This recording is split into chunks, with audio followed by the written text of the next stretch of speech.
This is a short pickup tube. You'll notice that one end is angled. The angled end goes into the case. And go ahead and bottom it out. Probably a little lube. It's good. Go ahead and bottom it in the case. Going to kind of clock it to face that way and maybe slightly to the front. And Turbo 400 filter goes on.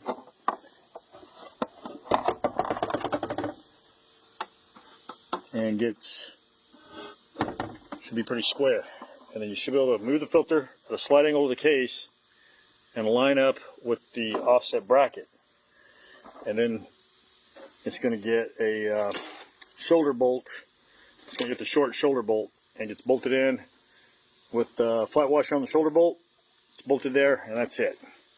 So it sits purposely at a slight angle like that to buy you some room from the pan back here, and also to clear the stock type pan if you need to. You can even bend the back of this filter a little if you need to for that style pan.